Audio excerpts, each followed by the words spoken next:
Eestis on praegu 100 ööpäevaringselt tegutsevat kiirabibrigaadi, kes ligi 800 korda ööpäevas välja sõidavad. Et kogu kiirabisüsteemi paremaks teha, on nüüd plaanis kiirabivõrk uuendada. Uue paiknemismudeli idee on ju lihtne. Kiirabi peaks paiknema seal, kus on inimesed ja nii oleks nad ka inimestele otse loomulikult lähemal, saaks kiiremini abi anda. Aga kas see paiknemismudel on päriselt hästi läbi mõeldud? Tervikuna peab kiitma, sellepärast et tervishoid Eestis vajab kindlasti reformimist ja korraldamist.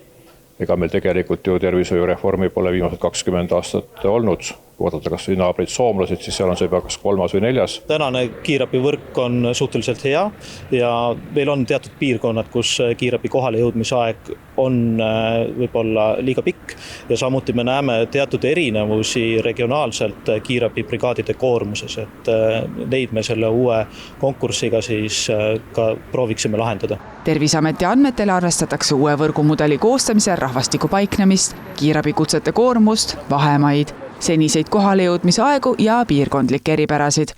Üks suur arutelupunkt on olnud brigaadide suurusosas. See meeskonna suurus on vast kõige sellisem teema, kus me natuke kulmu kergitame ja võib-olla oleme kõige rahulolematumad selle reformi läbiviijatega.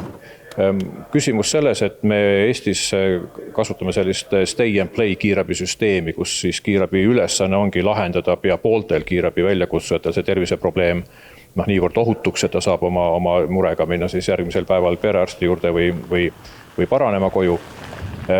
Ja nendes riikides, kus see 2-liikmeline on prevaleeruv, siis seal on ta reeglina ikkagi patsiendi transportimiseks haiglasse. Kui me räägime, palju on planeeritud 2-liikmelisi, palju 3-liikmelisi brigaade, siis 28. aastal me jätkame endiselt suuremas mahus ikkagi 3-liikmeliste brigaadidega, lisanduvad siis ka 2-liikmelised ja selle tõttu siis või sellega me saame siis kiirabi brigaadide arvu ka natukene tõsta. Lisaks brigaadide suurusele muudetakse ka nende töögraafikut. 2025. aastal toimus 64% kiirabikutsetest päeval ja 36 öösel. Seetõttu panustatakse tulevikus rohkem päevastesse brigaadidesse. Tõsi ta on, et inimesed on päeval aktiivsemad ja sellel ajal ka nendega juhtub rohkem ja öisel ajal siis vähem aktiivsemad. Tõsi, meie Tallinna näitel ka natuke nädala päevitise kõigub, et reede öö võib-olla ei erine väga palju kolmapäeva päevast oma sagina ja asjade juhtumise mõttes. Aga loogika on õige, jah, et koormus on erinev ja mõistlik on selleks ajaks, kui on